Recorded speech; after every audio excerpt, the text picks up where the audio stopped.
Hey guys, welcome back to the channel. So this is day 3 of the heated driveway replacement project. This one was recorded back on July 18th of 2019. If you guys haven't seen the day 2 video that I made, you're going to want to check that out, or the day 1 for that matter. I'll put a link to the day 2 video up above here.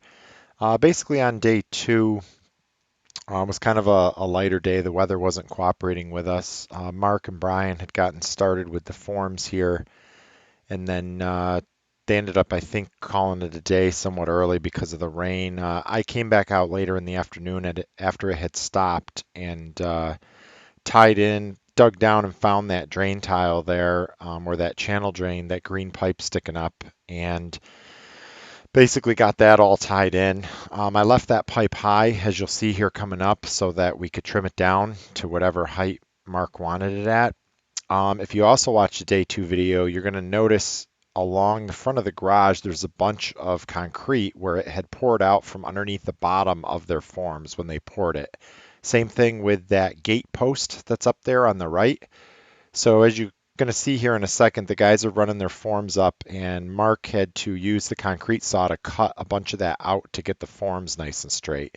So when he did that, right about here, he also cut along the front of the garage slab there to get all that extra concrete that had kind of poured out below off and get his expansion joint on. So I had to shut the camera off because we closed the garage door so it wasn't blowing all that, wet concrete dust and mess into the garage. So anyway, then we moved on to these channel drains along the house. Now, one of the problems we had is that my foundation on my house, the original house there, is fieldstone. So it's not straight and flat and smooth like concrete block is.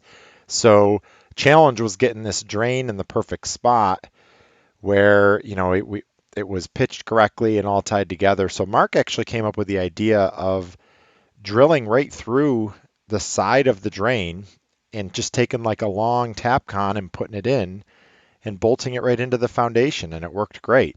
There you'll see me. I just cut that piece of green pipe to the exact height that Mark wanted it at, and we got that all straight. So yeah, as far as the channel drain, again, originally I probably didn't need this. The old driveway, the old concrete slab that was here, if you watch the day 1 video, which I'll put that up above here as well. The driveway had heaved due to the frost, and it was pitched now so that the water was running towards the house, and it was causing issues in the basement, with the foundation and stuff like that. So I don't think this new slab will ever heave. Number one, it's got 2 inches of insulation underneath it, and number two, it's heated most of the time now. So yeah, I mean, the frost will never get deep enough to heave like it did the old one. But anyway, just to be safe, I put the drain in. It does do a good job of catching any rainwater that ends up running down the siding there. It just drips right into the drain.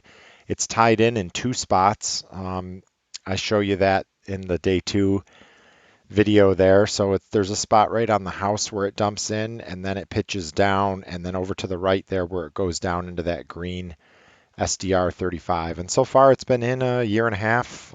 It works great, catches everything. It hasn't moved.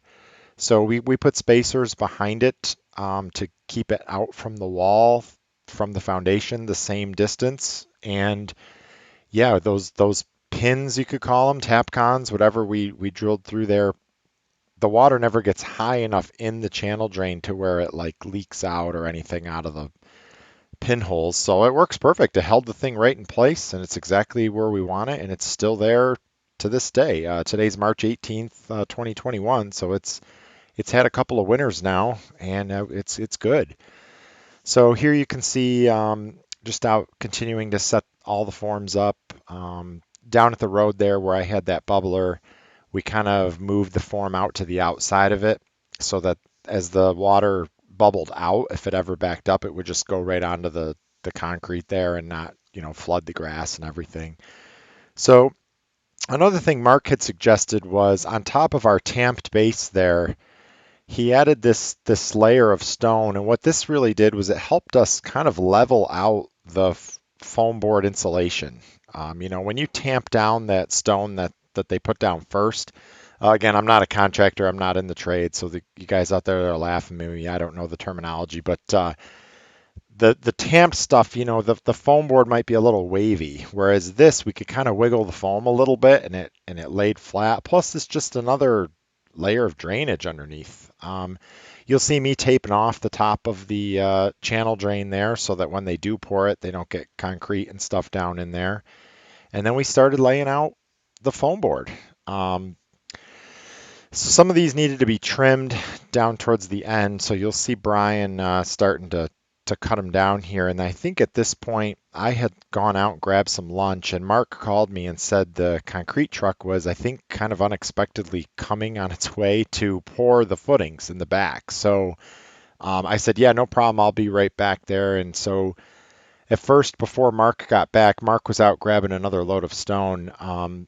Brian and I started to fill all of the sonotube holes back there. Now, unfortunately, that piece of insulation right there is reflecting the sun and it's throwing off the exposure of the GoPro, so you really can't see a lot of us wheelbarrowing the concrete back there and filling the holes. But I mean, it's pretty simple. We were just dumping it in, and they had the transit set up there, and they were pretty much measuring exactly the height that we wanted the concrete at. Even though some of the sonotubes might have been a little high or a little low, they got the concrete pretty much all exactly level with each other. So yeah, we got those poured. Better to do it now than after the driveway was in or during the driveway pour. Nobody wants to mess around with that. So here I decided to jump in and start helping them out. I cut my first piece on that second row down to 4 feet and then just started laying out the 8 footers. And that way the rows of insulation were offset. The seams were offset with each other. So you'll also notice to the right there the little 6-inch pieces of foam. So those are just temporary. Those were pulled out as we poured, but what they did was they kept the foam board insulation in the middle pretty much locked in place so that it couldn't move around as we were walking on it and slide off and make a big mess. So those are just little, I think they're like little 6 by 6 inch squares that Mark and Brian had cut out of the cutoffs from the thinner ones, and they worked great. The guys pulled them out as they poured and went along, and on we went. So yeah, we stacked up a bunch more foam board for the next morning, and that was it for the day. So day 4 is coming next. Thanks for being here. Thanks for watching, and we'll see you soon.